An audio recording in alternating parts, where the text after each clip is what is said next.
అప్పటికే దేవుడు నన్ను దర్శించాడు. నా 11, 12 సంవత్సరాల ఏటలోనే నేను దర్శనాలు చూసేవాడిని. దేవుడు నాతో బయలుపరిచేవాడు. అనేక మంది ఈ విషయం తెలుసుకుని, చిన్న పిల్లోడంట దర్శనాలు చూస్తున్నాడు, దేవుడు చేస్తున్నాడు అని తెలుసుకుని అనేక మంది రావటం. చనిపోయిన తర్వాత మా ప్రాంతంలో అందరూ అన్యులే గనక కనీసం మా నాన్నగారిని సమాధి చేయటానికి మాకు స్థలం లేదు, సమాధులు దొడ్డు లేదు. అక్కడ తవ్వించి మా నాన్నగారి శవాన్ని పెట్టాం. అయితే హైందువులు దహనం చేసుకునే స్థలం అది. ఇక్కడికి మీరు రావడానికి కుదరదు, మీకు కావాలంటే ఈ బాడీని బయటికి తీసేసుకోవాల్సిందే తప్ప ఇక్కడ ఉంచడానికి కుదరదని గొడవ పెట్టినప్పుడు ఎక్కడైతే బాడీ పూడ్చామో 18 నెలల తర్వాత మరలా ఆ బాడీని తవ్వించాను. ఈ గ్రామస్తులందరూ కూడా ఎంతో ఉద్రేకం. ఎందుకంటే ఈయన చంపేస్తావు అని ఎంతో కత్తులు చేసాం, కర్రలు చేసాం, మమ్మల్ని ఎంతో బాధించేవారండి. మొత్తం ఊరంతా కూడా తగలడిపోయేది. ఎందుకంటే అప్పుడు అన్నీ కూడా మోస్ట్లీ జమ్మిలులు గడ్డిల్లులే ఉండే గనక తగలడిపోయేది. మా ఇంట్లో ఒక కుక్క ఉంది, ఆ కుక్క కూడా కాలి బూడిదైపోయింది. వెళ్ళాను కానీ మళ్ళీ రావడానికి అవకాశం లేదండి. దట్టమైన పొగ, ఊపిరాడతలేదు. ఎటు వెళ్ళాను మళ్ళీ ఎటు రావాలో తెలియక మరి ఇంటిలో నుంచి ఇలాగ ఇక్కడ నుయ్యి ఉందండి, ఆ నుయ్యి మ్యాంచి దూకి అవతలకి పారిపోయానండి. అంతేకాదు గ్రామస్తులు ఈ మాట అన్ని గ్రామాలకి తెలిసిపోయింది. సేవ ప్రారంభ దినాల్లో ఇక్కడ మేము నిలబడడానికి గల కారణం దేవుడు చేసిన అద్భుతాలు. గ్రామం తలక్రిందులయ్యింది. పొడి చేస్తాం, కత్తులు తయారు చేసాం, ఇక్కడి నుంచి లేపేస్తాం, పెట్రోల్ పోసి తగలబెట్టేస్తాం, మీరు ఇక్కడ ఉండడానికి వీలు లేదు అని ఎవరైతే ప్రగల్భాలు పలికి మా మీదకి వచ్చారో వాళ్ళందరూ మారారు. వారి బిడ్డలందరూ దేవుని సన్నిధిలో ఈ రోజున రక్షణ పొంది ఆయన మహింపరుస్తున్నారు. ఇది కదా దేవుని ప్రణాళిక అంటే.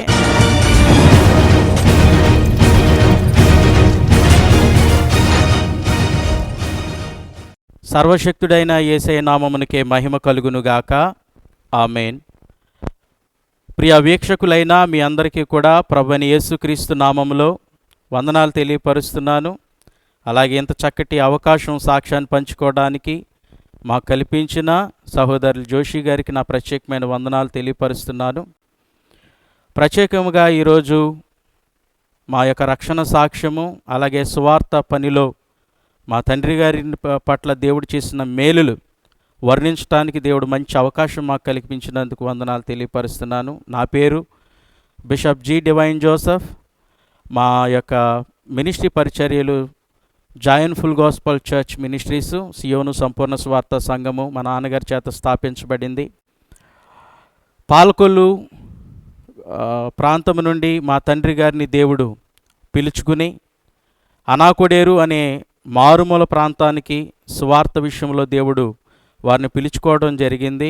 అంతకుముందు మా నాన్నగారు మా తల్లిగారు కొమనపల్లి వాళ్ళ దగ్గర వార్డెన్గా పనిచేసేవారు. అక్కడ పనిచేస్తున్న వ్యక్తిని మా నాన్నగారు పిలిచి సువార్త పనికి ఈ అనాకొడేరు, భీమవరం ప్రాంతంలో ఉన్న అనాకొడేరు ప్రాంతానికి ప్రభువు పిలుచుకున్నారు. మేము 5 అన్నదమ్ములం. ఈ 5 తీసుకుని మా నాన్నగారు పరిచర్య నిమిత్తం అనాకొడేరు ప్రాంతానికి రావటం జరిగింది. అయితే సేవ అంటే చావే కదా. మా నాన్నగారు సేవ ప్రారంభ దినాల్లో మేము వచ్చింది అన్యుల మధ్యన పరిచర్య గనక అనేక మంది ఎన్నో రకాల ఇబ్బందులకు గురి చేసేవాళ్ళు. మా నాన్నగారు దేవుని మీద ఆధారపడ్డారు కనుక ఆయన పరిచర్య విషయంలో ఎల్లప్పుడూ ప్రార్థనే చేసేవారు. అయితే ఇక్కడ ప్రార్థన వద్దని, ఇక్కడ సేవా సువార్త వద్దని అనేక మంది వచ్చి మా మీద ఎన్నో రకాల దూషణ మాటలు పలికి కొట్టడానికి వచ్చి తల్లి 5 కూడా ఇంట్లో పెట్టి కాల్చేస్తామని చెప్పి చాలా భయంకరంగా మాట్లాడుతూ ఉండేవారు. ప్రతిదినం కూడా మా నాన్నగారు, మా తల్లిగారు, మేము కూడా చాలా ఆందోళన పడుతూ ఉండేవాళ్ళం.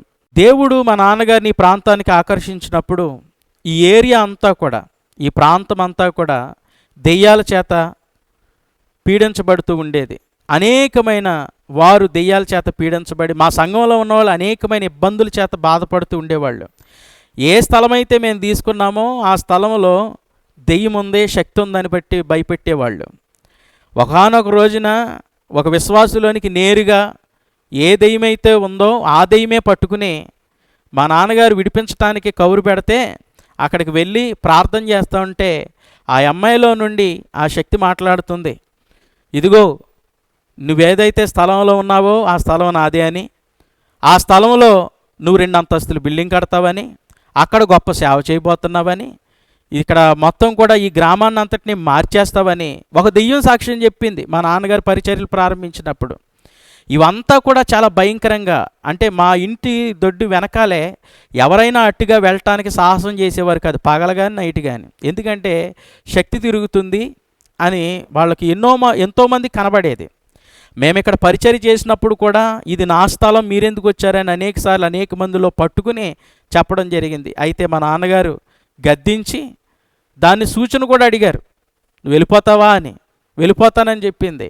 మరి మాకేంటి నమ్మకం నువ్వు వెళ్ళిపోతావని అంటే, అదిగో ఆ ఎదురుగా ఉన్న దడిని పడేసి వెళ్ళిపోతానంటే, ప్రియులారా ఒక పెద్ద గాలి ఎదురుగా ఉన్న దడిని పడగొట్టి వెళ్ళిపోయింది.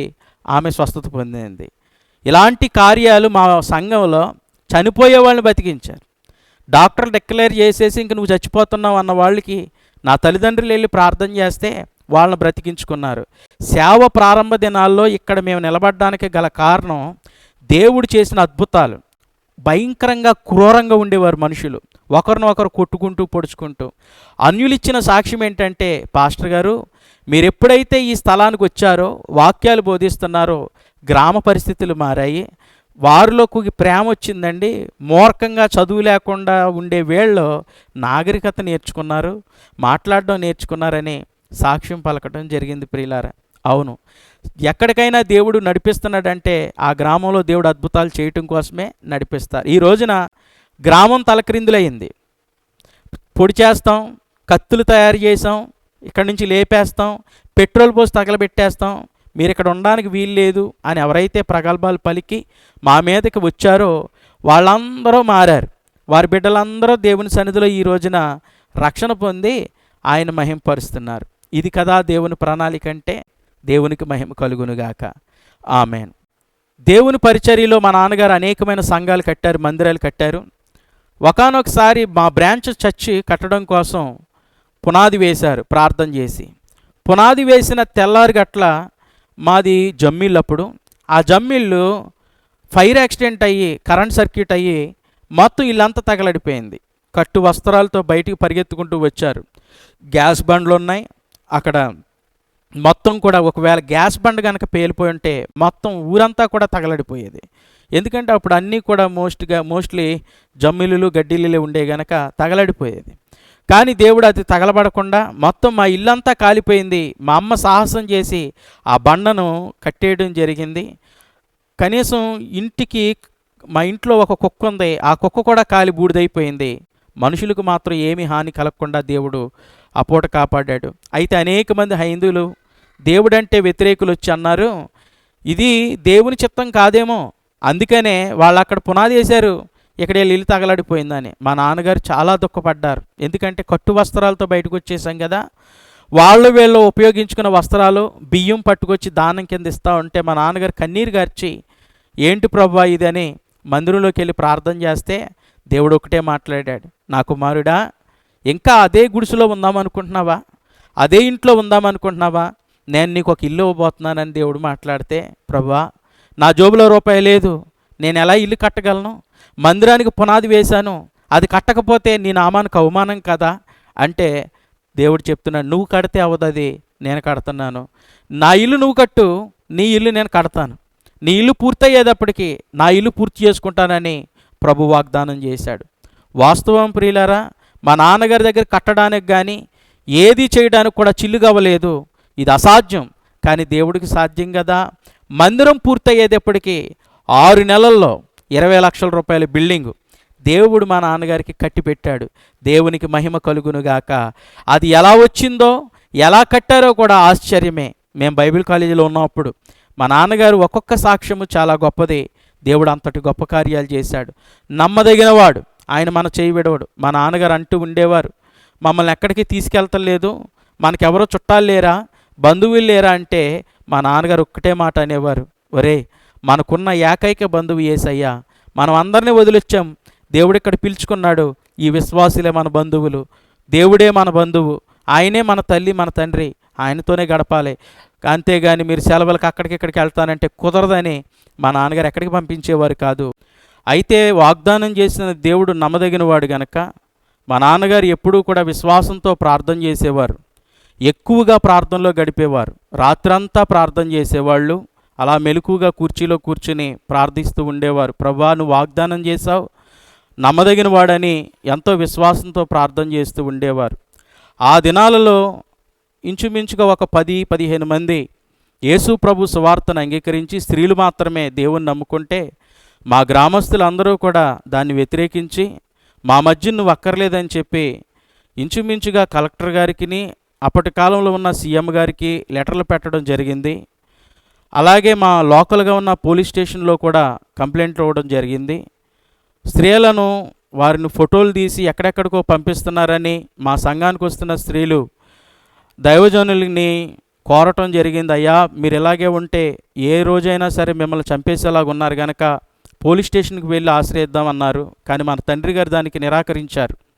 మా నాన్నగారు నిరాకరించినా కానీ విశ్వాసులు మాత్రం వెళ్ళి పోలీస్ స్టేషన్కి వెళ్ళి ఇలా ఇలా జరుగుతుందని చెప్పినప్పుడు ఆ ఎస్ఐ గారు సైతం మా నాన్నగారిని దుర్భాషలాడి, నువ్వు ఊరిని 2 ముక్కలు చేసావు, ఇక్కడ ఉండడానికి వీల్లేదు, సరే నువ్వు ఒక 15 మందిని 20 మందిని రక్షించావు కనుక వాళ్ళు చేసుకుంటారు, నువ్వు వెళ్ళిపోమని చాలా దూషణకరంగా మాట్లాడినప్పుడు మా నాన్నగారు దేవుని మీద ఆధారపడి వారికి జవాబిచ్చారు. అయ్యా, నేనేమాత్రం ఎవరిని నష్టపరచడానికి రాలేదు, కానీ దేవుని సువార్తను ప్రకటిస్తున్నాను, చిన్న అరుగుమే చేసుకుంటున్నాను అన్నప్పుడు ఎంక్వైరీ కోసం రైటర్ గారిని ఆ ఎస్ఐ గారు పంపడం జరిగింది మా గ్రామానికి.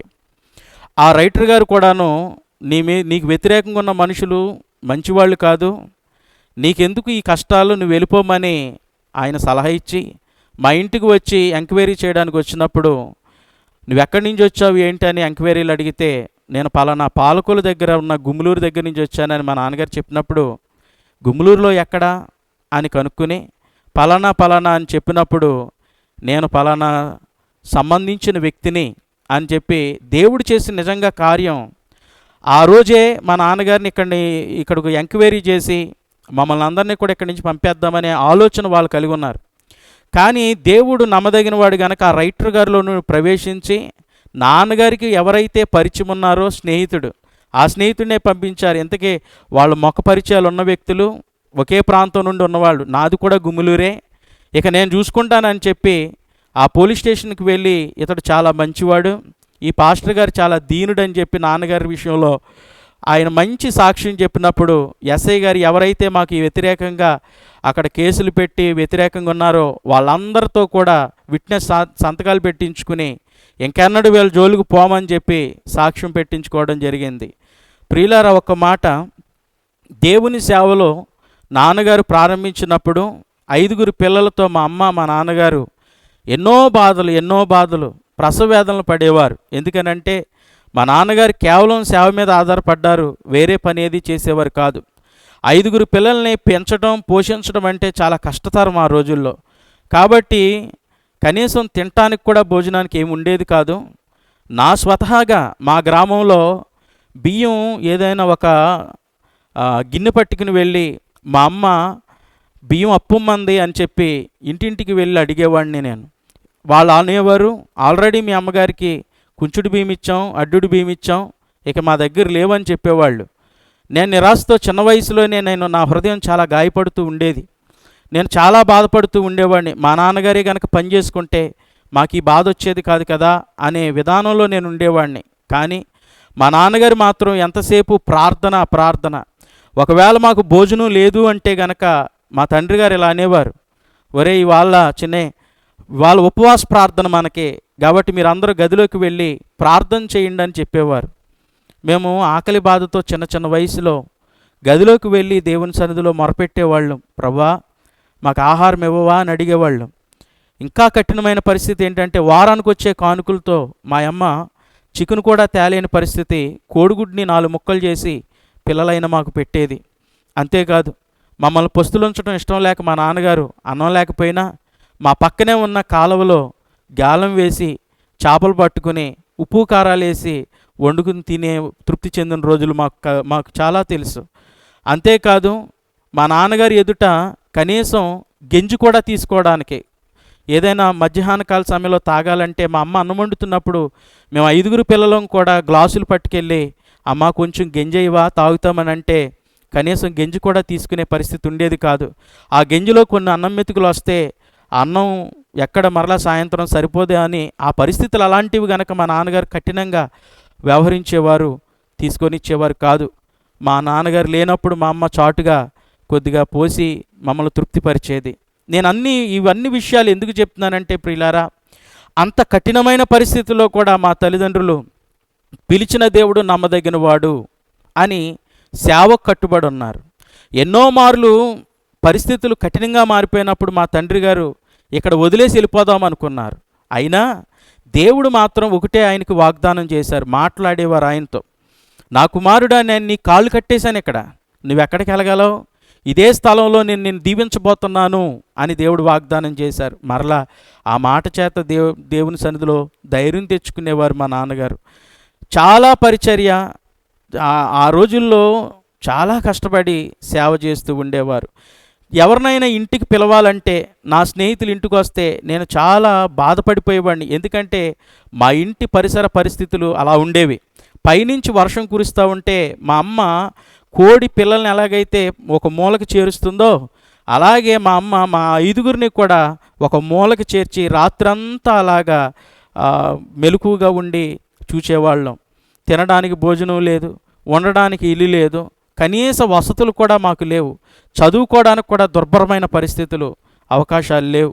కానీ మా నాన్నగారు విశ్వాసంతో మాత్రం ఒక మాట అనేవారు. ప్రియులారా వినండి, మా నాన్నగారు మాట్లాడుతూ ఉంటే ఆయన విశ్వాసంతో ఒక్కో మాట మాట్లాడుతూ ఉంటే మా నాన్నగారికి పిచ్చలెక్కేసినేమో అనుకునేవాడిని నేను. ఎందుకంటే ఆయన ఉపయోగించే పదాలు అలాగుండేవి.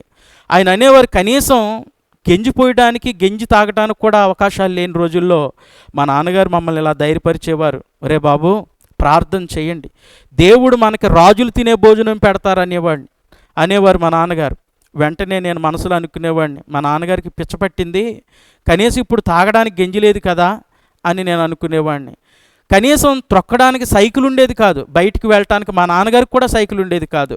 మా నాన్నగారు అనేవారు, ప్రభు మనకి కారులో తిప్పబోతున్నాడు రా, రంగురంగుల కారులో తిప్పబోతున్నాడని మాట్లాడేవారు. కనీసం సైకిల్ లేదు మాకు. అంతేకాదు, ఒరే బాబు, మీరు విదేశాల్లో సేవ చేయబోతున్నారు, ఘనంగా సేవ చేయబోతున్నారని ఆయన మాట్లాడేవారు. కనీసం చదివించడానికి 2 పుస్తకాలు కూడా కొని స్తోమత మా నాన్నగారికి లేదు ఆ రోజుల్లో. మా నాన్నగారి విశ్వాసం చాలా గొప్పది. తిరగలేని ఇల్లు ఇస్తారని వాడు దేవుడు. మా నాన్నగారు అనేవారు, బాబు మనకి దేవుడు తిరగలేనంత ఇల్లు ఇస్తాడరా, ఆయన ఆశీర్వదించబోతున్నాడు అనేవారు. కానీ ఒక పక్క ఇల్లు చూస్తే వర్షం, పైనుంచి భయంకరంగా రోకల బండ్లు, పురుగులు పడిపోతూ ఉండేవి. చాలా భయానకంగా పరిస్థితుల్లో ఉండేది. కానీ ప్రియులారా వినండి, పిలిచిన దేవుడు నమ్మదగినవాడు. ఆయన ఎంత నమ్మదగిన వాడంటే ఒక్కొక్కసారి మనం తొట్టిల్లిపోతాం, తుల్లిపడిపోతాం, కానీ పొరపాటున దేవుడు వాగ్దానం చేస్తే ఆయన మాట తప్పినవాడు. ఎప్పుడైతే కష్టములో, ఇబ్బందిలో కూడా, శ్రమలో కూడా దేవుని మాటను విని నిలబడతామో అప్పుడు దేవుడు అద్భుతాలు చేస్తాడు. ఇప్పుడు నేను చెబుతున్నాను, మా నాన్నగారు ఏదైతే విశ్వాసంతో ఆ రోజు చెప్పారో, ప్రార్థన చేయమని కోరారో, ఈ రోజున సమస్తాన్ని మేము పొంది ఉన్నాం. దేవునికే మహిమ కలుగునుగాక, ఆమెన్. ప్రియులారా, నా రక్షణ సాక్ష్యం మేము వినిపిస్తాను. ఇలాగా వ్యతిరేక భావంతో నా చిన్నప్పటి నుంచి ఉండినా మా నాన్నగారు ఎంతసేపు కూడా ఉపవాస ప్రార్థనలని మా నాన్నగారు ఎంత ప్రార్థన విషయంలో కఠినంగా ఉండేవారంటే మచ్చుకు చెబుతున్నాను, ఒక గదిలోకి మమ్మల్ని అందరినీ కూడా పెట్టేసి ప్రార్థన చేసుకుని దేవుడు ఏదైనా బయలుపరిస్తే ఆ మాటను తీసుకుని రండి, అప్పుడే మీకు భోజనం పెడతానని చెప్పేవారు. అలాగే గడిపేవాళ్ళం, దేవునితో ఎక్కువ మాట్లాడేవాళ్ళు. మాకు ఏది అవసరం వచ్చినా మా నాన్నగారికి చెప్తే వేస్ట్, మా అమ్మకి చెప్తే వేస్ట్ అని చెప్పి దేవుడితోనే చెప్పుకునేవాళ్ళం చిన్న వయసులో. అప్పటికే దేవుడు నన్ను దర్శించాడు. నా 11-12 సంవత్సరాల ఏటలోనే నేను దర్శనాలు చూసేవాడిని. దేవుడు నాతో బయలుపరిచేవాడు. నా అన్నయ్యలు కూడా దర్శనాలు చూసేవారు. ఎలాంటి దర్శనాలంటే, ఆ కాలంలోనే అనేక మంది మా మందిరం కాడికి వచ్చి వారికి ఏ సమస్య ఉన్నా కానీ మోకరింపజేసి ప్రార్థన చేయించేవారు. ఒక విషయం తెలియపరుస్తాను, ఏదైతే మాకు సంఘం ఉందో మా ఇంటినే మధ్యగోడకు పడగొట్టి దాన్నే మందిరం కింద మలచడం జరిగింది. ఒక రోజున దేవుడు నాకు దర్శనం చూపిస్తున్నాడు. మా తండ్రి గారికి నేనంటే చాలా ఇష్టం, ఎందుకంటే జరగబోయే సంగతులను దేవుడు బయలుపరుస్తున్నాడని మా నాన్నగారు నన్ను ఎంతో ప్రేమించేవారు. ఒక రోజున మందిరంలో నేను ఉండగా దేవుడు నాతో చెప్తున్నాడు, ఈ మందిరం పడగొట్టేమని. ఆ రోజు మంగళవారపు దినము, ఈ మందిరం తీసేయమని నాన్నగారు దేవుడు చెప్తున్నాడు అని అంటే, ఆ రోజుల్లో మా నాన్నగారి చేతిలో కనీసం 100 రూపాయలు కూడా లేవు. ఒరే బాబు, ఇప్పుడు ఇది పడగొట్టేస్తే మందిరం ఉండదు, అరుగు మీద కనీసం ప్రార్థన చేయడానికి కూడా ఎక్కడ అవకాశం ఉండదని మా నాన్నగారు అన్నప్పుడు, దేవుడు చెప్తున్నాడు ఆయన ఇంకో మందిరం కట్టించుకోబోతున్నాడు అంట నాన్నగారు, కాబట్టి ఇదిగో ఇవాళ్ళే ఇప్పేమంటున్నాడు దేవుడు అని చెప్పినప్పుడు, రూపాయి చేతిలో లేనప్పుడు ఒక చిన్న పిల్లోడు చెప్పిన మాటను తీసుకుని ఇల్లిప్పేయడం మాటలు కాదు. మా నాన్నగారు మమ్మల్ని అందరినీ స్కూల్ మాన్పించేశారు. ఆ రోజే మాన్పించి ఇదంతా పీకేయండి అన్నారు. పీకుతూ ఉంటే మా తల్లిగారు వచ్చి, ఏమైంది మీకు, ఉన్నట్టుండి సడన్గా ఇవన్నీ పీకించేస్తున్నారు, కట్టడానికి మనకు స్తోమత ఉందా, మనం ఏమన్నా చేయగలమా అని మా తండ్రి గారిని అనడం జరిగింది. అయితే దేవుడు ఇప్పేమన్నాడు, నేను ఇప్పేస్తున్నాను, నువ్వేం మాట్లాడొద్దు ఇక్కడ అని చెప్పేసి మా నాన్నగారు చెప్పారు. పైనున్న కప్పంతా ఇప్పుతున్నాం, గెడలు తీస్తున్నాం. నేను అప్పటికే దర్శనం చూసి మా నాన్నగారితో చెప్పిన విషయం ఏంటంటే, ఇది ఇప్పేయండి, దేవుడు ఇదిగో ఇంత సైజు కవర్లో డబ్బులు పంపుతున్నారు నాన్నగారు అని చెప్పాను. ఎప్పుడైతే మేము నడుగప్పుకెళ్ళి ఇప్పామో, మిట్ట మధ్యాహ్నం 12 గంటలకి పోస్ట్ మ్యాన్ వచ్చాడు. పోస్ట్ మ్యాన్ వచ్చి, పాస్టర్ గారు ఇలా రండి, మీకు ఏదో రిజిస్టర్ పోస్ట్ ఉందన్నారు. దాన్ని తీసుకొచ్చి దాన్ని తెరిచేసరికి ఆ కాలంలో 20,000 రూపాయల చెక్కు అందులో ఉండటం జరిగింది. దేవునికి స్తోత్రం. దేవుడు ఎంతో గొప్ప కార్యం చేశాడు. వెంటనే నన్ను కిందకి దింపి మా నాన్నగారు ఎత్తుకుని ముద్దులాడి, దేవుడు చెప్పింది చెప్పినట్టు చేశాడని భయంకరమైన పురుగులు పడిపోయి ఆ మందిరంలో నుండి దేవుడు ఒక మంచి పెంకిటి మందిరాన్ని ఆ కాలంలో నిర్మించుకోవటం జరిగింది. ఇలా చెప్పుకుంటూ పోతే ఎన్నో కార్యాలు దేవుడు చేస్తూ వచ్చారు. అందుకనే మా నాన్నగారు నన్ను ఎంతో ప్రేమిస్తూ వచ్చారు. ఒక పక్క నాకు ద్వేషం ఉన్నా, మరొక పక్క ప్రతి విషయంలో దేవుడిని అడుగుతూ ఉండేవాడిని. ఎప్పుడైతే దేవుడు ఇలా దర్శనాలు చూపిస్తున్నారో, అనేక మంది ఈ విషయం తెలుసుకుని, చిన్న పిల్లోడంట దర్శనాలు చూస్తున్నాడు, దేవుడు చేస్తున్నాడు అని తెలుసుకుని అనేక మంది రావటం, నన్ను ఊరికే ప్రార్థన చేయమని మోకరింపు చేయడం, అనేక మంది ఇలా వచ్చినప్పుడు నాకు దేవుని మీద విరక్తి కలిగింది. ఎంత విరక్తి వచ్చిందంటే, నా తోటి వాళ్ళు ఆడుకుంటున్నారు, ప్రతి క్షణం కూడా నేను ప్రార్థనలోనే ఉండాల్సి వస్తుంది అని నేరుగా దేవునితోనే నేను మాట్లాడాను. నాకు ఎలాంటి వరాలు అక్కర్లేదు, నాకు ఎలాంటి దర్శన వరాలు, ప్రవచన వరాలు అక్కర్లేదు, నేను ఆడుకునే వయసు ఇది, నా స్వేచ్ఛ పోయింది, నాకు అక్కర్లేదని దేవునితో దెబ్బలాడాను. నేను దెబ్బలాడితే విచిత్రం ఏంటంటే ప్రియులారా, నా మనసులో నేను దేవునితో మాట్లాడుకున్న మాట ఒక సహోదరిలో నుండి, జ్యోతిగారిలో నుండి దేవుడు మాట్లాడాడు, నా కుమారుడా, ఇదిగో నీ కుమారుడు ఏమని ప్రార్థన చేస్తున్నాడు నీకు తెలుసా, నా వరముద్దంటున్నాడు, చిన్నపిల్లోడు తట్టుకోలేకపోతున్నాడు, కాబట్టి నేను వేరే వారికి ఆ తలాంతినిస్తున్నానని దేవుడు మాట్లాడడం జరిగింది. అయితే అప్పటి నుండి నాలో విపరీతమైన ద్వేషం, దేవుడు అనగా ద్వేషం. సేవ మాత్రం చేయకూడదు అనుకునేవాడిని. సేవకుని కుమారులమే కానీ పాటలు అయిపోయి ప్రార్థన చేద్దాం అన్నప్పుడు మేము బయటికి వెళ్ళిపోయి లేనిపోని ఆటలన్నీ ఆడుకునేవాళ్ళం. మా నాన్నగారికి చాలా దుఃఖాన్ని తెచ్చేవాళ్ళం. జోబుల నిండా కూడా గోళీలు, బచ్చాలు. ఎవరైనా సిగరెట్ తాగేసి పడేస్తే ఇక్కడి నుండి 6 కిలోమీటర్లు నడుచుకుంటా వెళ్ళి ఆ సిగరెట్ మొక్కలో ఏరుకునేవాళ్ళం, బచ్చాలు ఆడుకోవడానికి, గోళీలు ఆడుకోవడానికి, పేక ఆడుకోవడానికి తిరిగేవాళ్ళు. మా తండ్రి గారు ఓ పక్క సేవ, మేము పక్కన మా నాన్నగారికి ఎన్నో బాధలు తెస్తూ ఉండేవాళ్ళం. ఇలా జరుగుతూ ఉండగా ఒకానొక రోజున ఇంకా నేను యవ్వనంలో ప్రవేశించాను. యవ్వనంలోకి వచ్చిన తర్వాత కూడా నా బ్రతుకుని నేను మార్చుకోలేదు. భయంకరమైన పాపంలో నేను జీవిస్తూ ఉండేవాడిని. మా తండ్రి గారు చాలా వ్యసనపడుతూ ఉండేవారు. ఎందుకంటే దేవుడు నా బాల్యం నుండి మా నాన్నగారితో మాట్లాడిన మాట, నీ తర్వాత ఈ పరిచర్యలు ముందుకు తీసుకెళ్లేది ఇదిగో ఈ కుమారుడే, యోసేపు లాంటి నీ కుమారుడు అని చెప్పి మాట్లాడేవారు. కానీ మా నాన్నగారు ఎంతో బాధపడేవారు ప్రియులారా. నా యొక్క విద్యాభ్యాసం అంతా కూడా చాలా విచిత్రంగా జరిగింది. నేను ఒక మాట చెప్పగలను, దేవుడు గనక పొరపాటును పిలుచుకుంటే మనం ఎంత దూరం వెళ్ళిపోయినా దేవుడు ఖచ్చితంగా ఆకర్షించేసుకుంటాడు. ఎలా పిలుచుకోవాలో ఆ టయానికి దేవుడు పిలుచుకుంటాడు. నా చదువు ఎంత విచిత్రమైన చదువు అంటే, 6వ తరగతి 3 సార్లు చదివినోడు నేను. ఎందుకు అంటే ప్రార్థనలకి తిప్పేవాళ్ళు, నాకు స్కూల్ మీద విరక్తి వచ్చేది, వెళితే వెళ్ళేవాడిని లేకపోతే మానేసేవాడిని. నా పుస్తకాలంటే ఎన్ని ఉండేవి, 2. ఆ రెండిట్లోనే అన్ని సబ్జెక్టులు రాసుకునేవాళ్ళు.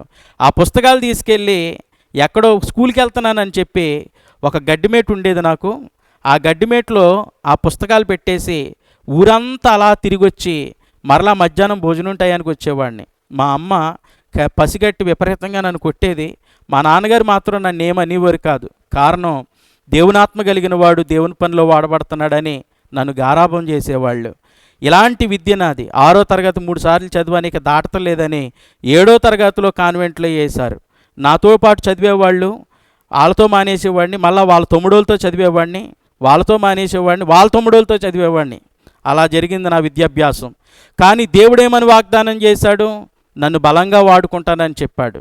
నేను అలాగే 9వ తరగతి వరకు 7వ తరగతి కాన్వెంట్లో జాయిన్ అయ్యాను. 9 వరకు చదివాను. 9లో కూడా మరలా మానేశాను. 10వ తరగతిలో ఒక క్రైస్తవ ఉపాధ్యాయుడు ఉంటే, ఇదేదో డివైన్ జోసెఫ్ అంట, మన పేరే అని చెప్పి ఇంటికొచ్చి, పాస్టర్ గారు ఎందుకు మీ అబ్బాయిని మానిపించారంటే, ఇది ఇలా జరిగిందన్నారు. అయితే 10th క్లాసు బడిబాటగా జాయిన్ చేస్తాను, చదువుతాడా అంటే, నేను చదువుతానన్నాను. వెళ్ళాను. అలాగే 10th క్లాస్ చదివాను. మంచి మార్కులు. వాళ్ళు చెప్పడం ఏంటంటే, బడిబాట అంటే స్కూల్కి రానక్కర్లేదు, ఎగ్జామ్ రాస్తే సరిపోద్ది అన్నారు. కాదు సార్, నేను చదువుతానని వెళ్ళి చదవటం జరిగింది ప్రియులారా. అలాగే చదివాను. తర్వాత bachelor of theology Bible training కూడా మా నాన్నగారు పంపించారు. తబలా నేర్పించారు. ఇక ఇదే నా జీవనోపాధి, ప్రోగ్రామ్స్ చేసుకుంటే సరిపోద్ది అనుకున్నాను. కానీ దేవుడు అక్కడ ఉంచలేదు. మా నాన్నగారు అన్నారు, నువ్వు సేవ చేయాలి కనుక బైబిల్ ట్రైనింగ్కి వెళ్ళాను. అప్పటికే నా సహోదరులు 2 బైబిల్ ట్రైనింగ్, ఒక ఆయన కేరళ వెళ్ళాడు, ఒక ఆయన హైదరాబాద్లో చదువుతాం జరిగింది. అప్పుడు నేను కూడా బైబిల్ ట్రైనింగ్కి వెళ్ళమంటే మా తండ్రి గారి మాట కాదనకుండా నామకార్థంగా నేను వెళ్ళాను. నాలో ఉన్న పాపాలు అలాగే ఉన్నాయి. అక్కడికి వెళ్ళిన తర్వాత నాకున్న తలాంతుని బట్టి నేను పాడగలను, ఆరాధించగలను, తబలా ప్లే చేయగలను కనుక మా ఉపాధ్యాయులు నన్ను వారి యొక్క సంఘాలలో ఉపయోగించుకోవడానికి బయటికి తీసుకెళ్ళేవారు. అరాకొర అవకాశాలు ఇచ్చేవారు. వారు ఏదైనా పనిలో ఉన్నప్పుడు నీ పూట వాక్యం చెప్పన్నప్పుడు చాలా ఆశ్చర్యపోయేవారు వాళ్ళందరూ వాక్యాలు తీర్చి.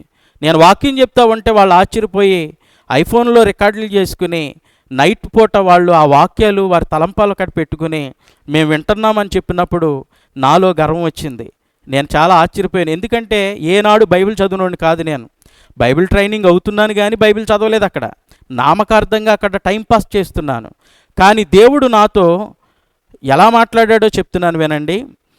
ఎప్పుడైతే ఇలాగ నేను అనుకున్నానో, ఒక రోజున నా డార్మెంటరీలో బైబిల్ కాలేజీలో మంచం మీద భోజనం చేసిన తర్వాత డివోషన్ అయిపోయింది, బైబిల్ చదవడం అయిపోయింది. చదివిన తర్వాత నామకార్థంగా బైబిల్ ముందు పెట్టుకునేవాడిని కానీ చదివేవాడిని కాదు. నేను లోనకి వెళ్ళి ప్రార్థన చేసుకుని పడుకోవాలి. అది మా బైబిల్ కాలేజీలో చేయాల్సిన పని. నేను మంచం మీద ఇలాగే కూర్చుని ప్రార్థన చేసుకుంటూ నాకు తెలియకుండానే మనసులో, నువ్వు చాలా గొప్పోడివి, అసలు ఏ బైబిల్ చదవవు కానీ ఇంతమంది నీ వాక్యాన్ని విని ఇలా ఆకర్షించబడుతున్నారంటే నీ వాక్చాతుర్యం చాలా గొప్పదే అని నాలో నేను అనుకుంటున్నాను. అనుకుంటా ఉంటే గంభీరమైన స్వరం నన్ను గద్దించడం మొదలుపెట్టింది. ప్రియులారా, నేను అప్పుడు మరలా నా బాల్యంలో వినిన స్వరాన్ని మరలా అప్పుడు నేను వినటం జరిగింది. నా బైబిల్ కాలేజీ 2వ ఏట నేను చదువుతున్నప్పుడు దేవుని యొక్క స్వరం వినబడుతుంది. నేను నామకార్థంగా కళ్ళు మూసుకుని ప్రార్థన చేస్తున్నాను. నువ్వు గొప్పోడివి అని మనసులో ఎప్పుడైతే అనుకున్నానో దేవుడు గద్దించాడు. మూర్ఖుడా అని మాట్లాడి ఆకాశం తెరవబడింది. ఆకాశం తెరవబడినప్పుడు ఒక మనిషి ఆకారం నాకు కనబడుతుంది. ఎవరు ఆయన అంటే, నా బాల్య దినంలోనే 12వ ఏట మా నాన్నగారి స్నేహితుల ద్వారా ఒక మిషనరీ స్కాట్ కిల్పాట్రిక్ అని ఆస్ట్రేలియా నుంచి రావటం జరిగింది. ఆయన దేవుని యొక్క మంచి ప్రవచన వరం కలిగిన వ్యక్తి. పేర్లు పెట్టి పిలిచి వారి సమస్యలు చెప్పేవాడు. ఆరాధన జరుగుతున్నప్పుడు నన్ను కూడా ఎదరికి పిలిచాడు. నేను అప్పుడు 12-13 సంవత్సరాల వయసు నాది. పిలిచి నీ పేరేంటి అని అడిగాడు. ఆయన ఏమడిగాడో నాకు తెలియదు కనుక ఇంగ్లీష్లో అడిగాడు. తర్జుమా చేసిన వాళ్ళు నాకు చెప్పారు. విన్నాను, చెప్పాను. ఆయన వెంటనే నన్ను కౌగిలించుకుని, దేవుని యొక్క ఆత్మ నీలో ఉంది, నేను కనులారా చూడగలుగుతున్నాను. నేనైతే ఇదిగో కొన్ని దేశాలు మాత్రమే తిరగలిగాను, దేవుడు నిన్ను అనేక దేశాల్లో అనేక చోట్ల నిలబెట్టబోతున్నాడని ఆయన ప్రవచనం చెప్పడం జరిగింది. మీ తండ్రి గారు ఎవరని అడిగాడు. మా తండ్రి గారు మీ వెనకే ఉన్నారు, దైవాశీర్వాదం గారు అని చెప్పినప్పుడు ఆయన వెంటనే మా నాన్నగారిని కౌగిలించుకుని, దైవాశీర్వాదం, నాకు 11 మంది పిల్లలు ఉన్నారు అంటే ఆయనకి 11 మంది పిల్లలు. 11 మంది పిల్లల్లో నీ కొడుకు లాంటి కొడుకు లేడు నాకు. ఈయన హస్తంలో దేవునాత్మ ఉంది, ఈయనలో దేవునాత్మ ఉంది గనక ఈ చిన్నోడని నువ్వు తృణీకరించొద్దు సుమా. ఇతనితో నువ్వు ప్రార్థన చేయించు, ఎవరు బలహీనులు ఉన్నా సరే దేవుడు వారిని స్వస్థపరుస్తాడని మా నాన్నగారికి చెప్పినప్పుడు ఆయన ఆశ్చర్యపోయారు. గల కారణం అప్పటికే నేను దేవునిలో దర్శనాలు చూస్తూ ఆయనలో కొనసాగుతూ ఉన్నాను. ఇదంతా నాకు దేవుడు చూపిస్తున్నాడు కనులారా. నేను చూస్తున్నాను, ఆయన పలికిన మాటలు ఎప్పుడో మర్చిపోయాను, ఆయన్ని కూడా మర్చిపోయాను. నేను మర్చిపోతే ఆయన గుర్తొచ్చి మరలా ఆయన మాట్లాడుతున్న మాటలన్నీ నాకు రివైండ్ అవుతున్నాయి. అన్నీ నేను స్పష్టంగా వినగలుగుతున్నాను. విన్నప్పుడు నాలో నాకు తెలియకుండానే పశ్చాత్తాపం మొదలైపోయింది. నాలో నాకు తెలియకుండానే నేను కదా నిన్ను వాడుకుంటున్నానని దేవుడు గద్దిస్తుంటే అప్పుడు నేను చాలా పశ్చాత్తాపడి, నేను మంచం మీద కూర్చున్న వాడిని నేను ఆమెననేటప్పటికీ మోకాళ్ళ మీద ఉండి కింద కూర్చోవడం జరిగింది. అప్పటికే నా బట్టలన్నీ తడిసిపోయినాయి. ఏడుస్తూ నా పాపాలన్నీ ఒప్పుకుంటున్నాను.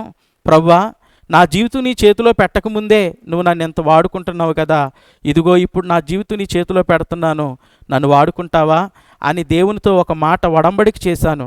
ఇక నుంచి నా యవ్వన జీవితం నీ చేతిలో పెడుతున్నాను తండ్రి, నువ్వు ఎలా వాడుకుంటే అలా వాడుకో అని చెప్పి ప్రభువుకి అప్పగించడం జరిగింది. ఆ రోజు మొదలుకొని నేను ప్రతిదినం కూడా బైబిలు పగలు రాత్రి టైం దొరికినప్పుడల్లా సరే ఆదికాండం నుండి ప్రకటన గ్రంథం వరకు స్పష్టంగా ప్రతి అక్షరం అర్థం చేసుకుంటూ చదవటం మొదలుపెట్టాను. అప్పుడు దేవుని యొక్క ఆత్మ, దేవుని యొక్క శక్తి, ఆయన జ్ఞానాన్ని నేను పొందుకోవడానికి దేవుడు కృపనిచ్చి ఉన్నాడు. దేవునికి మహిమ కలుగునుగాక. ఆమేన్. అలా నా జీవితం సాగుతుంది. బైబిల్ కాలేజీ పూర్తి చేసుకున్నాను. పూర్తి చేసుకుని ఈ రోజున సేవా పరిచర్యలో కొనసాగుతూ ఉన్నాను. దేవుడు ఆయన పిలిచినప్పుడు నాతో చెప్పిన మాట, నా కుమారుడా 5 సంవత్సరాలు నువ్వు చాలా ఇబ్బందులు ఎదుర్కోవాలని చెప్పాడు. అలాగే ప్రభు అన్నాను. 5 సంవత్సరాలు నేను ఎంత కఠినమైన పరిస్థితులు అంటే, బైబిల్ కాలేజీ పూర్తి చేసుకుని వచ్చిన తర్వాత నాకు వివాహం చేశారు. వివాహం చేసిన తర్వాత కనీసం తినటానికి లేని మునుపు రోజులన్నీ వచ్చేసినాయి. తినటానికి లేని పరిస్థితి. సేవ ప్రారంభిస్తున్నాను. నేను మోటూరులో సేవ చేస్తున్నాను.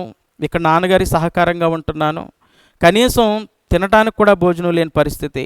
అక్కడికి పరిచర్య మోటూరు అంటే ఇంచుమించుగా మా భీమవరం నుంచి 70 కిలోమీటర్ల దూరం వెళ్ళి 70 రావాలి. నాకు వాహన సదుపాయం ఉండేది కాదు.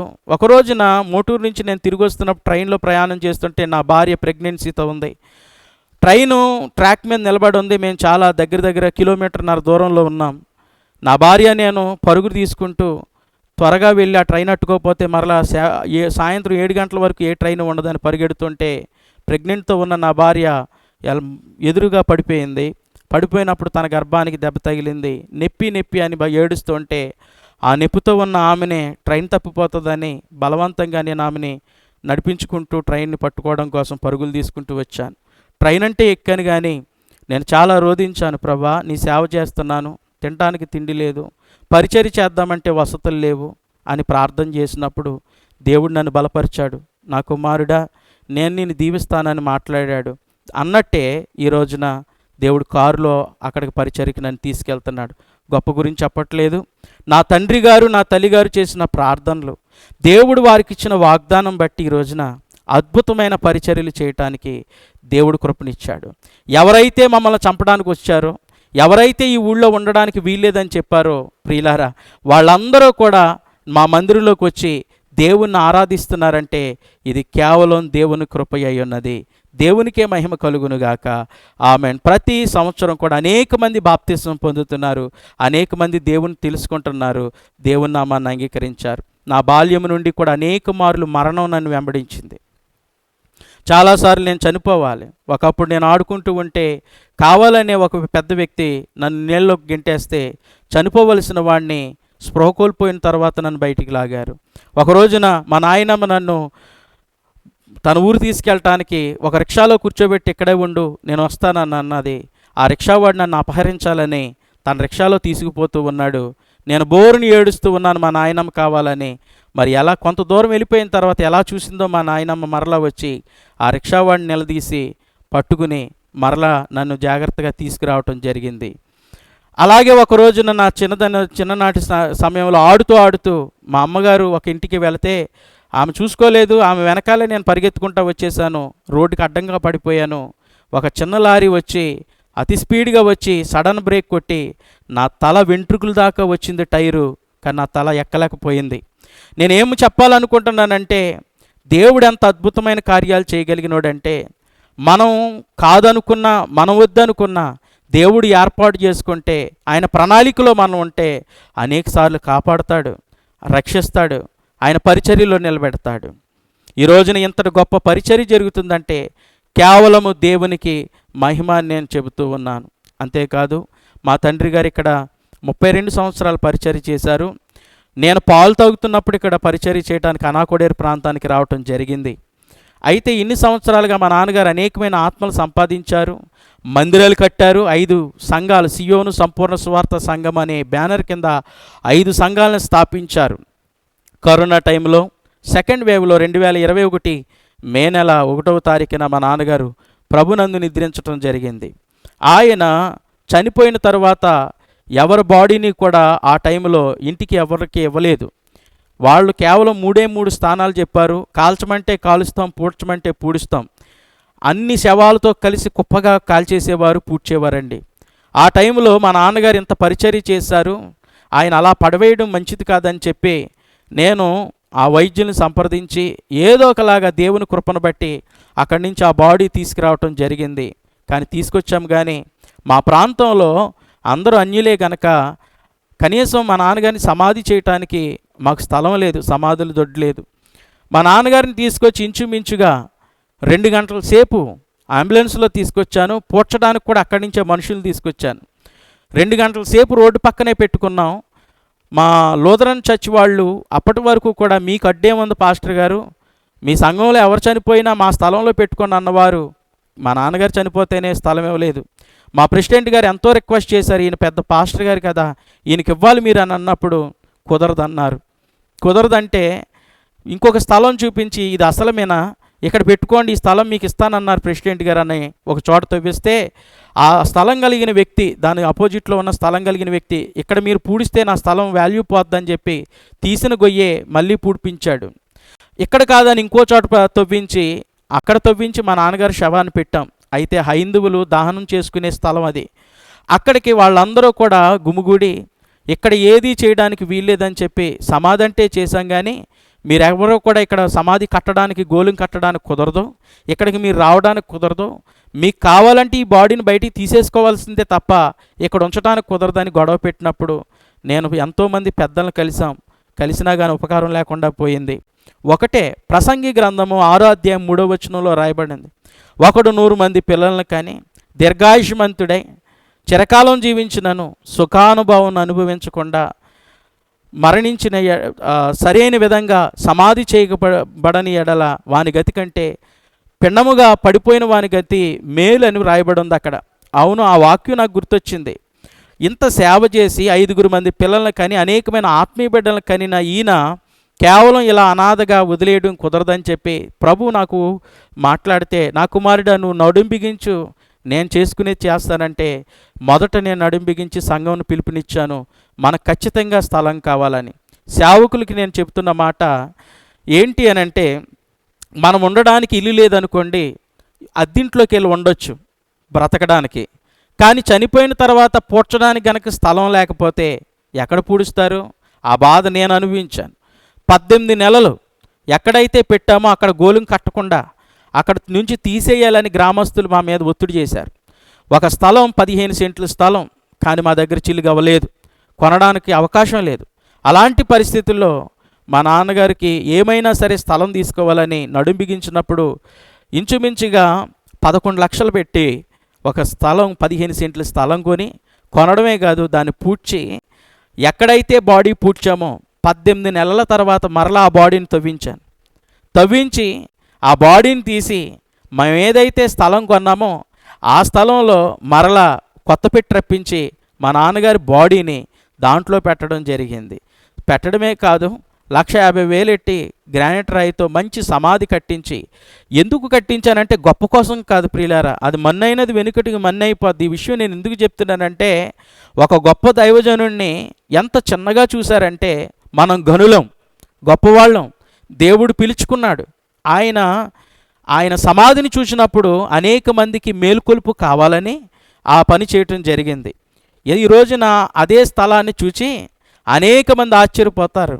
ఆ స్థలానికి సియోను తోట అని బోర్డు పెట్టాం. ఇదే వాక్యాన్ని ప్రసంగి 6:3 వాక్యాన్ని అక్కడ రాయించాం. ఆ పక్కనే హైందువులు దహనం చేస్తారు. అక్కడికి వెళ్ళి ఆ బోర్డు చూసినప్పుడల్లా వారి మనసులో గుచ్చుకుంటుంది, దేవుడు వారితో మాట్లాడతాడు, మనం ఈయన్ని తృణీకరించాం కదా అని.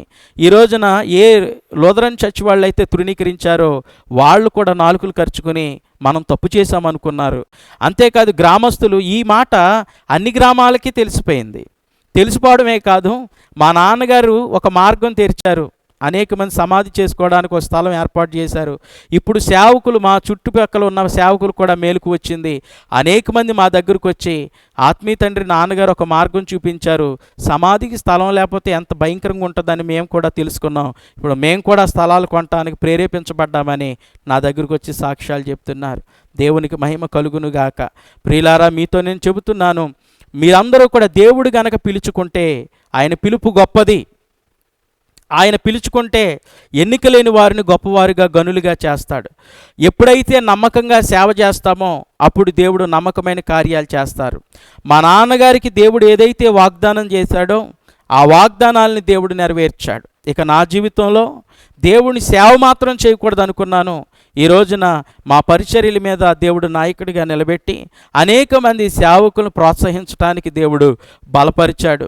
నేను బైబిల్ ట్రైనింగ్ అవ్వడమే కాదు, ఎన్నికలేని నాకు పెన్సిల్వేనియా, అమెరికా నుండి బిషప్ ఆర్డినేషన్స్ కూడా తీసుకునే కృప దేవుడిచ్చాడు.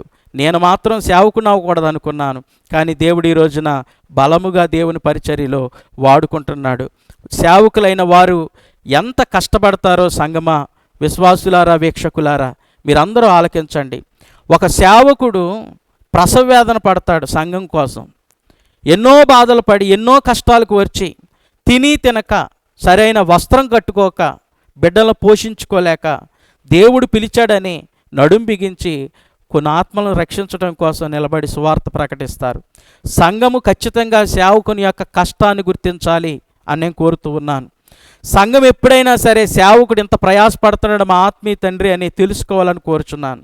ఎంత ప్రయాసపడి కొన్ని ఆత్మలు రక్షించుకుంటుంటే కొంతమంది దొంగలు దోచుకోవడానికి, కార్పొరేట్ పాస్టర్లు అనేక మంది సేవకులను మోసగించి, కొన్ని చిన్న చిన్న ఆత్మలు, కొద్దిమంది చిన్న చిన్న సంఘాల్లో ఉన్న విశ్వాసులు వాక్యం తెలియని వాళ్ళకి వాక్యం బోధించి, ప్రార్థన తెలియని వాళ్ళకి ప్రార్థన నేర్పించి, వారి ఇళ్ళకి వెళ్ళి వాళ్ళని ప్రోత్సహించి, ఇన్ని అగచాట్లు, ఇన్ని మాటలు, ఇన్ని బాధలు అనుభవించిన ఈ సేవకులు ఇన్ని కష్టపడి ఒక ఆత్మను రక్షిస్తే, ఇప్పుడు ప్రార్థనా వాక్యం తెలిసాక చిన్న మాయ చేసి వీళ్ళందరిని ఆకర్షిస్తున్నారు.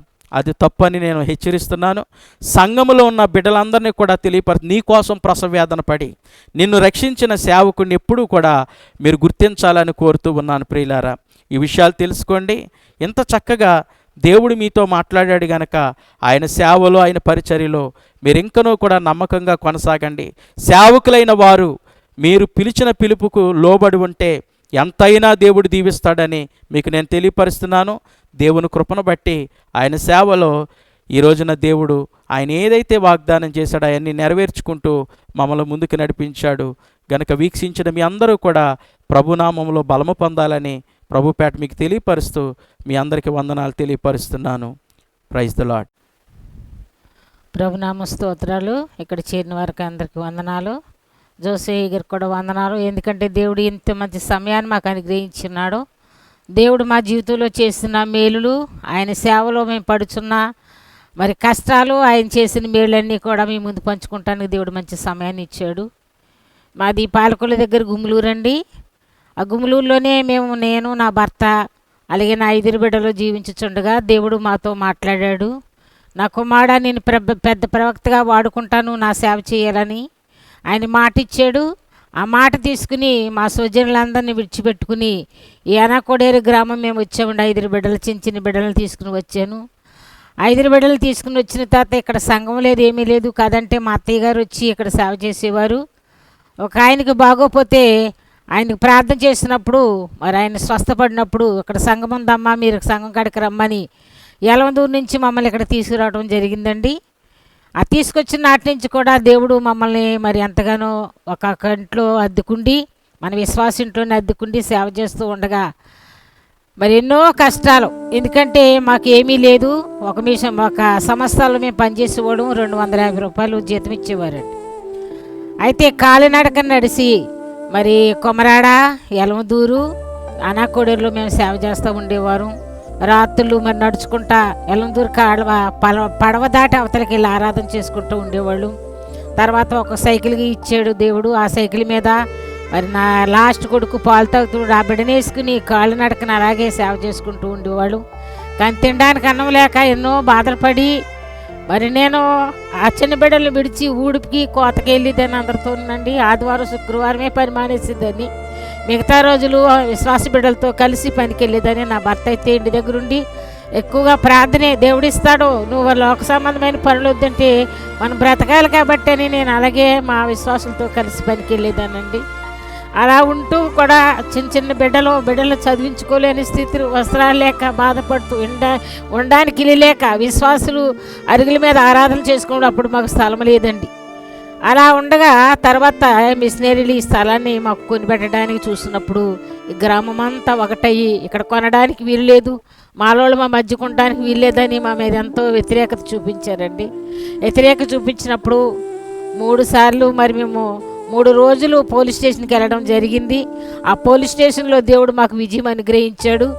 ఎవరి ఇష్టదైవాన్ని వాళ్ళు పూజ చేసుకోవాలి తప్ప మీరు అడ్డుపడడానికి వీలేదని, ఎవరైతే మాకు వ్యతిరేకంగా అడ్డుపడి మా ఫోటోలు తీసి మమ్మల్ని చంపేస్తామని అన్నారో వాళ్ళందరితో కూడా పోలీసులు మాట్లాడినప్పుడు ఆయన జోలికి వెళ్ళడానికి వీలేదన్నప్పుడు, అలాగే చిన్న షెడ్ కింద ఆ ఇల్లునే మధ్యగోడ అడగొట్టి తాటేకిల్లు ఉండేదండి, ఆ తాటేకిల్లు మధ్యగోడని అడగొట్టుకుని దాంట్లో ఆరాధన చేసుకునే వాళ్ళు.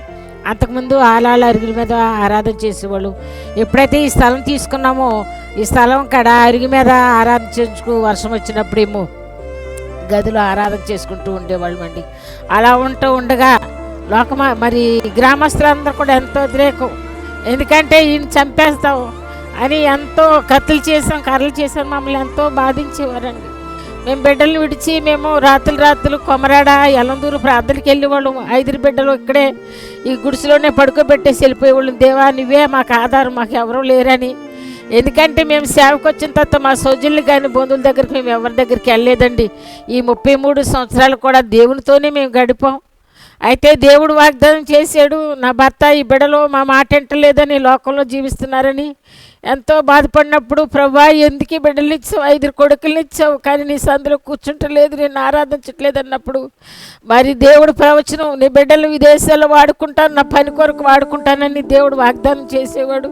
నువ్వు వాగ్దానం చేసే ఈ బిడ్డలు చూస్తే ఆదివారం ఆరాధనకి వెళ్తానంటే ఆ బిడ్డల్ని చావు దెబ్బలు కొట్టేవారని పాస్టర్ గారు. నేను వెళ్తే నన్ను కొట్టేవారు, అడ్డు రావద్దు వీళ్ళ క్రమంలో పెట్టాలంటే నేను నాకు మనసొప్పగా నేను వెళ్తే నన్ను కొట్టేవారని. అలా బాధలు పడుతూ ఉండగా దేవుడు చిన్న మందిరం ఇచ్చాడండి. ఆ మందిరాన్ని కట్టుతూ ఉండగానే ఆ మందిరంలో అలా ఆరాధన చేస్తూ ఉండగా మరి దేవుడు మళ్ళీ నేను పెద్ద మందిరం ఇస్తున్నాడు నాకని దేవుడు నా భర్తతో మాట్లాడటం జరిగింది. నేనైతే ఆలోచన చేసేదాన్ని, ఈ చిన్న మందిరం కట్టడానికి ఎన్నో ప్రయాసాలు పడ్డాము, తినడానికి లేక కట్టుకున్నాము, ఇప్పుడు పెద్ద మందిరం అన్నామంటే లేదు నువ్వు నమ్ము, దేవుడు నాకు ఇవ్వబోతున్నాడు పెద్ద మందిరం అని.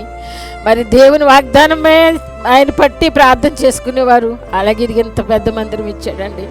మరి మేము వచ్చేటప్పుడు అందరూ కూడా హిందూస్ అని దేవుడు అంటే ఎవరికి తెలీదు, ఏదో నామకార్థంగా ఎక్కడెక్కడికో వెళ్ళి ఏదో ప్రార్థన చేసుకునేవారు. మేము వచ్చిన తర్వాత ఈ బిడ్డలందరూ కూడా స్థిరపడి ఒక మంచి మార్గంలోకి వచ్చి దగ్గర 100 మంది రక్షణ పొందినట్టు పెద్ద సంఘంగా చేసుకున్నాడు అండి దేవుడు. ఇదే కాదు, కొమరాడ, ఎలమదూరు, అలాగే నరసాపురం, ఇప్పుడు తోకతిప్ప, అలాగే గుడివాడలో, మరి మోటూరులో కూడా దేవుడు మాకు మందిరాలు సంఘాలు ఇచ్చాడండి. నా భర్త అయితే ఎంతో ప్రయాసపడి ఈ మందిరాలు కట్టించారండి, ఓపెన్ చేశారు. కానీ ఆయన దేవుని సందులో నిద్రించాడు. మేము పడ్డ ప్రయాసకు దేవుడు ఇవాళ మా బిడ్డలందరినీ కూడా దేవుని సేవలో వాడుకున్నాడండి. అందుకంటే భాగ్యం ఏమి లేదు, ఎందుకంటే మాట ఇచ్చిన వాడు నమ్మదగిన వాడు కనుక విదేశాల్లో వాడుకుంటాను. విద్యలేని నా బిడ్డలు విదేశాలతో మాట్లాడే కృపించాడండి. ఆయన ఇచ్చిన ప్రతి వాగ్దానాన్ని కూడా నా బిడ్డలు మరి నెరవేరుస్తున్న నా బిడ్డల పట్ల మేము కాలినడకని నడిచి అన్నం లేక సేవ చేసాం. ఇవాళ దేవుడు నా భర్త అనేవాడు మనం రంగురంగుల కాళ్ళలో తిరుగుతానంటున్నాడు. మన దేవుడు మనకి ఇస్తున్నాడంటే నేను ఏలం చేసేదాన్ని, కానీ ఇవాళ ఎన్నెన్నో రంగుల కార్లు ఇచ్చాడండి దేవుని వాగ్దానం. అది మారిపోయేది కాదు, గతించేది కాదు. ఒక్కొక్కసారి అపనమ్మక అవిశ్వాసం అవుతుంది, ఎంత సేవకులమైన ఎంత భక్తులమైన. అలాంటి అవిశ్వాసం పడినప్పుడు నా భర్త అయితే ఎప్పుడు కూడా అవిశ్వాస పడేవారు కాదు. ఆయన వాగ్దానం కోసం ఎత్తుపెట్టి ప్రార్థన చేశాడు, నా ప్రభు ఇస్తాడు నువ్వు చూడండి వాడు. అలాగే దేవుడు మా పట్ల ఎంత అద్భుతమైన కార్యాలు చేశాడండి. కనుక ఎన్నెన్నో శ్రమలు వచ్చినా శోధనలు వచ్చినా విడిచిపెట్టలేదు. మరి కొమరాడు మందిని కట్టినప్పుడు కూడా మరి మా గృహం కాలిపోయింది. నా బిడ్డలు ఎవరూ లేరండి. నా పెద్ద బిడ్డ కూడా డ్యూటీలో ఉన్న నా కోళ్ళు, నా మనవరాళ్ళు ఇద్దరు, ఆయన నేనున్నాం. అర్ధరాత్రి వేళ మరి ఆ బిడ్డ ఎందుకో పోరు పెట్టేసిందంట. పోరు పెట్టిందని పెద్ద బిడ్డని మా దగ్గర తీసుకుని పండుకుందాడికి కాసేపటికి ఇల్లంటికి పోయిందండి. ఆ రాత్రి 12 గంటల దాకా సత్యలో ఉండి మేము ప్రార్థన చేసుకున్నాం. ఎక్కడో అక్కడ వెళ్ళిపోయారు. మేము పండుకున్న తెల్లారుజామున ఇల్లంటికి పోయిందండి. మరి ఏమీ కూడా మిగలకుండా పోయింది. ఆనాడే నేను చనిపోవాలండి. ఎందుకంటే గ్యాస్ మన తీద్దారని ఇంట్లో కానీ వెళ్ళాను, కానీ మళ్ళీ రావడానికి అవకాశం లేదండి. దట్టమైన పొగ, ఊపిరాడతలేదు. ఎటు వెళ్ళానో మళ్ళీ ఎటు రావాలో తెలియక మరి ఇంటిలో నుంచి ఇలాగ ఇక్కడ నుయ్యుందండి. ఆ నుయ్యి మ్యాంచి దూకి అవతలకి పారిపోయానండి. దేవుడే నన్ను దాటించాలి. లేకపోతే ఆ రోజునే నేను మరణం అయిపోవాలి. ఇంకా ఆయన సేవ చేయించుకోవాలని దేవుడు ఆయన ప్రణాళికలో నేను ఉన్నాను కనుక నా యజమానుడు కొనిపోబడినప్పటికీ ఆ సేవలో నా బిడ్డలకు ఒక సహకారిగా నన్ను ఉంచాడు. నా నిమిత్తము మా సంఘాలు 5 సంఘాల నిమిత్తం కూడా మీరు అందరూ ప్రార్థన చేయాలని కోరుతున్నాను. ఇంకా అనేక ఆత్మలు పట్టబడాలి, అనేక ఆత్మలు రక్షించబడాలని మా ఆశ, మా బిడ్డల ఆశ. నాకు 5 కొడుకులు, 5 కోడలు, 10 మంది మనవలు మనవరాండ్రనండి. దేవుడు మంచి మంచి వరాలు తలాంతులు ఇచ్చిన బిడ్డలు వాడుకున్నాడు. ఇంకా బలమైన యోధులుగా మేము ఉండాలని మీరు అందరూ కూడా ప్రార్థన చేయాలని, ఈ కడవరి కాలంలో ఆయన సాక్షులుగా అనేక ఆత్మలు రక్షించే జ్యోతులుగా మేము ఉండేలాగని మీరు అందరూ కూడా ఈ సాక్షి విన్న ప్రతి బిడ్డ కూడా ప్రార్థన చేయాలని కోరుతూ దేవుడి చిన్న సాక్ష్యాన్ని దీవించి ఆశీర్వదించును గాక.